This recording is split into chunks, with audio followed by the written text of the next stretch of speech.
Welcome back to the channel. My name is David Osuji, your psychiatric mental health nurse practitioner. Today, our topic of conversation is, are you really listening? How to stay present in conversations. Picture this. You're in the middle of conversation, but instead of truly listening, your mind is somewhere else.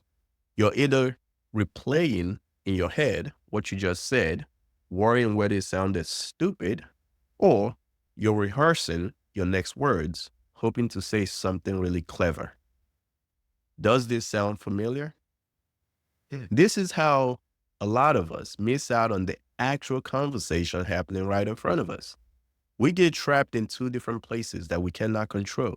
The past, what we've already said, and the future, what we think we want to say next. But here's the thing. While you're stuck in those places, you're missing out on the only part of the conversation that you can actually control, the present moment.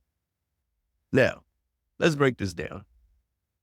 If you said something stupid, something you shouldn't have said, something that you regret saying, guess what? You cannot unsay it. It's already out there. But fixating on it only means that you're going to miss out on what the other person is saying right now. And that's how you end up saying even more awkward and more stupid things because you're not actually listening to what they're saying. So what's the solution? It's simpler than you think. Just listen and be present. The other person will guide you on what to say. They'll give you the answers based on what they say. When you truly listen, the conversation flows naturally. But how do you do that? How do you stop your mind from wandering to the past or to the future and stay in the present moment? Here's a tip that I use in clinic with my patients so that I can stay engaged. It helps me listen while I'm typing and conversing. I use my internal voice to repeat what the other person is saying. Think of it like this. We all have that inner voice, the silent narrator in our heads. If you've ever tried to concentrate while there's a lot of noise, you've experienced this. You might have to turn down the volume or step into another room so you can focus. Here's an example that happens to me all the time, and I'm absolutely sure some of y'all can relate to this. Your GPS has successfully guided you to the street where you're going, but now you need to find the house. As you're looking for the house, you turn down the music so that you can see properly? Of course not. It's not about vision. It's about attention. The music, external stimuli, is competing with your thoughts, internal stimuli. You cannot listen to both if they're not congruent. So something's got to go. Hence, you turn down the music so that you can see. Or should I say, so that you can think. That's your inner voice competing with external distractions. In conversations, we can use this inner voice to our advantage. Instead of letting it distract us, we can direct it to repeat what the other person is saying.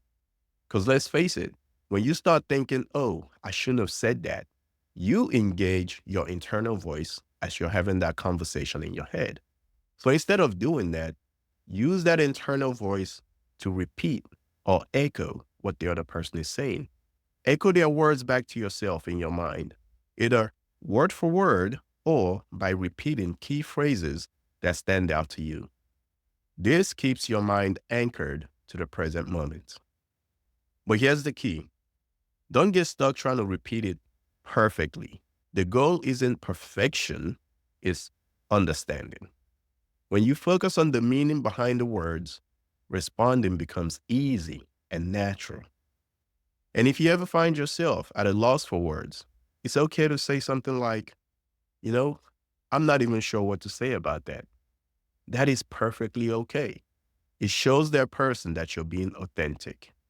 Now, you don't want to use that statement too many times in the same conversation, because then that actually means you're not listening or you're not a very bright individual.